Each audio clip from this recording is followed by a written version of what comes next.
సాధారణ కార్యకర్తను నేను. ఇక్కడ నిన్న ఒక ప్రెస్ మీట్లో ఎమ్మెల్యేకి నాలుగుకి కోసేస్తాను అని అసభ్యంగా తిట్టాల్సిన అవసరం లేదు. ఎమ్మెల్యే గారిని తిట్టాల్సిన అవసరం లేదు. నువ్వు ఏమి చేసావు, ఎమ్మెల్యే గారు ఏమి చేశాడు? మీరు ఎమ్మెల్యే కామాక్షి నగర్లోకి వస్తే నాలుగుకి కోస్తానని ఎందుకు అంటావు? భవానమ్మ గారు, మీరు ఎమ్మెల్యే గారు మిమ్మల్ని ఏమైనా ఇదిగా తప్పుగా ఏమైనా మాట్లాడా? లేదు. కానీ నువ్వు చేసిన పొరపాట్ల వల్ల నువ్వు 1500 మంది నా వెనకున్నారన్నారు. 1500 మంది కడుపు కొట్టావు. పక్కా ప్రూఫ్స్ ఉన్నాయి. దానికి తినేసిన అమౌంట్లు కూడా లెక్క ఉన్నాయి. కానీ మేము అన్నీ ఉన్నా తీసేశారు. మిమ్మల్ని ఏం అనకుండా కూడా తీసేశారు. తీసినంత మాత్రాన మీరు ఎమ్మెల్యేని దూషించాల్సిన అవసరం ఏముంది? దూషించాల్సిన అవసరం లేదు. అదే బాధ అనిపించింది నాకు. ఆ 1500 మందికి మేము బాధేసింది. ఆ 15 మందికి న్యాయం చేయండి. మీరు న్యాయం చేసి ఎమ్మెల్యే కాడికి రండి. నేను వాళ్ళకి న్యాయం చేశాను, మీరు ఆ విధానంగా ఇది చేయొద్దు, నన్ను ఉద్యోగాల నుంచి తీయబడలేదు అని మీరు చెప్పొచ్చు. మీ అధికారం ఎంత, మీరెంత, ఒక ఎమ్మెల్యే సాధించేంత ఇది మీకు ఉందా? అదొకటే నేను అడిగేది. అది దానికి సమాధానం చెప్పాలా? సరే, కామాక్షి నగర్ ఏమన్నా నీకు రాసిచ్చున్నారా? మీ అమ్మ ఏమన్నా నీకు రాసిచ్చిందా? లేకపోతే మీ ఆయన ఏమన్నా నీకు రాసిచ్చాడా? కామాక్షి నగరం నాది, నా అడ్డ అని అంటే మీకు రాసిచ్చాడా? ఎక్కడ రాసి ఇక్కడికి వచ్చున్నాను కదా, రా 4 కోసు వచ్చినా రా, 4 నాకు 4 కోసి నాయకులకు 4 కోసి తర్వాత ఎమ్మెల్యే కాడకు పోయి కొద్దురా. మేము అడిగేది అది ఒకటే. ముందు మాకు 4 కోసి తర్వాత నాయకులకు 4 కోసి తర్వాత ఎమ్మెల్యే కాడకు పోదాం.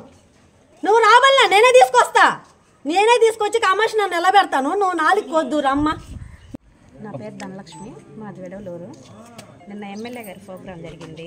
దాంట్లో కొంతమందికి నచ్చినవి ఉంటాయి, నచ్చని పదాలు ఉంటాయి. ఈవినింగ్ వాళ్ళు ప్రెస్ మీట్ పెట్టారు, వాళ్ళు మాట్లాడారు. అంతటితో అయిపోయింది. లేడీస్ ఇక్కడికి వచ్చి అది పనిగా మీ 4 కోస్తా, మీకు పొయ్యే కాలం వచ్చింది ఇలా మాట్లాడడం ఎమ్మెల్యేని ఎంతవరకు కరెక్ట్ అని వాళ్ళకే వదిలేస్తున్నాం. ఎమ్మెల్యేని అనే అంత రేంజ్ మంద కాదు. మనం ఈ ఊరు గడప దాటితే, సినిమా హాల్ దాటితే, బార్డర్ దాటితే మనం ఎందుకు పనికిరాని వాళ్ళం? అవునా కాదా? వాళ్ళని మాట్లాడే విధానం మనకు లేదు. ఎమ్మెల్యేని 4 కోస్తా పోయే కాలం వచ్చిందంటే మన కోవూరు నియోజకవర్గం మీద గెలిచిన అతను మనకు రాజు అయినా మంత్రి అయినా ప్రస్తుతానికి అతన్ని అనే విధానం మనకు లేదు. అది నాకు కరెక్ట్గా అనిపించడం వల్ల మనకు నోరుంది, మనం మాట్లాడుతున్నాం, మనకేదో అవకాశం వచ్చింది, 2 నిమిషాలు టైం ఇచ్చారు, దాన్ని ఉపయోగించుకోవాలా. కోస్తాను అంటే ఇప్పుడు నిన్న వాళ్ళు అన్నారు, ఇప్పుడు వచ్చారు, వీళ్ళందరికి కొయ్యాలా, తర్వాత వీళ్ళు కోసారని నాయకులు రావాలా, పాపం వాళ్ళు కూడా గోపించుకోవాలా. వాళ్ళ తర్వాత ఇంతమంది గోపించుకున్నారు కదా, అసలు కోస్తానది మనకు కదా అని ఎమ్మెల్యే రావాలా? ఇన్ని అవసరమా? అదేదో డైరెక్ట్గా వాళ్ళని ఎమ్మెల్యేనే పిలిపియాలనుకుంటున్నాం. కోస్తే కోపించుకుంటారు, లేదా వాళ్ళు ఏం చేస్తారో చూస్తారు. ఈ మాటలు అనేది చాలా బాధాకరంగా ఉన్నాయి.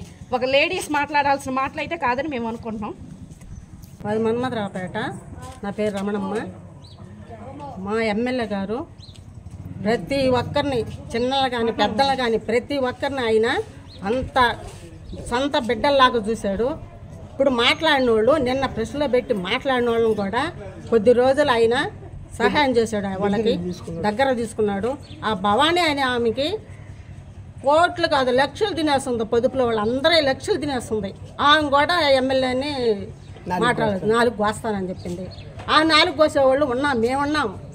ఎమ్మెల్యేకి ఆదరవుగా మేమున్నాము. ఆయన ఏమన్నాడు? ఆయన ఏం బూతులు తిట్లా, ఏమీ తిట్లా. ఆయన మేనగాళ్ళు, ఆయన మేనమామ, వాళ్ళందరూ ఎట్టయినా మాట్లాడుకుంటారు, ఎట్టయినా చేసుకుంటారు. మీరు అడగాల్సినంత అవసరం లేదు, మీకు అసలు సంబంధమే లేదు. ఇది మా మేడము అంటుండ్రు. అప్పుడంతా మేడం ఇటుపోయింది, ఈ రోజు వచ్చింది మేడము. ఆ మేడం ఎవరు? మీకు కాకముందే ఆయన మేనగోడలు, వాళ్ళు బంధువులు, ఎట్టయినా అడుక్కుంటారు. రేపొద్దున వాళ్ళు ఒకటైపోతారు. మీరే అంతా, మీ అధికారం ఎంత, మీ బతుకులు ఎంత, మీరు చేసే పనులు ఎంత? మీరు సంస్కరించి మా ఎమ్మెల్యేతో 4 కోస్తాను.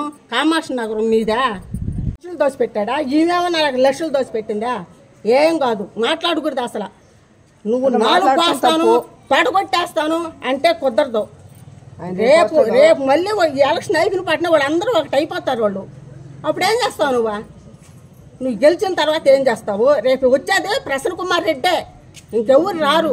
ప్రశాంత్ రాడు, ఏ యాంతి రాడు, ఎవరు రారు. వచ్చేది బంపర్ మెజార్టీతో ప్రసన్న కుమార్ రెడ్డే వచ్చేది. ఆ మహానుభావుడే. జగన్మోహన్ రెడ్డి ఎవరికి ఏం సహాయం చేయలేదు. ప్రతి ఒక్కరికి చిన్న కాడి నుంచి పెద్ద కాడి నుంచి ప్రతి ఒక్కరు సహాయం చేస్తున్నారు జగన్మోహన్ రెడ్డి. ఈ రోజు ఆయన్ని విమర్శించే అంత టోళ్ళు మీరే అంతా, మీ అధికారం అంతా, మీ బతుకులు ఎంత చెప్పు? నిద్ర లేస్తే పాసి పని చేసుకోవాలా, నిద్ర లేస్తే కూలి చేసుకో తినాలా. మీరు విమర్శించాల్సిన బాధలే. భవానీ గారు నిద్ర లేస్తే పొద్దుకున్న వాళ్ళ మట్టి కొట్టాలా, ఎంత తినేస్తుంది ఆ భవానీ మాకు తెలుసు. నువ్వు కూడా ప్రసన్న కుమార్ రెడ్డికి 4 కోసేదాన్ని నీది ఇంకా చాలా ఉంది. భారతం చింపుతాం మేము, చింపకుండా వదిలిపెట్టాం. పొద్దుకున్న వాళ్ళు చాలా మంది ఉన్నారు, చింపి చాటు చేసేస్తావు. నీకు భవానీ నువ్వు మాట్లాడేసినంత అవసరం లేదు. అసలు ఎమ్మెల్యేని అడగాల్సినంత అవసరం ఏముంది నీకు చెప్పు? ఏమి నువ్వేమన్నా పెద్ద పతివర్తవా? ఏమన్నా ఏం తినకుండా ఉండేదాన్ని నువ్వు? పొద్దుపులో ఉండేవాళ్ళు గోడు ఆడిస్తున్నారు, మాకు చెప్తున్నారు. వచ్చి కేసు కూడా ఉంది నీ మీద, దాన్ని కూడా తెస్తాం బయటికి.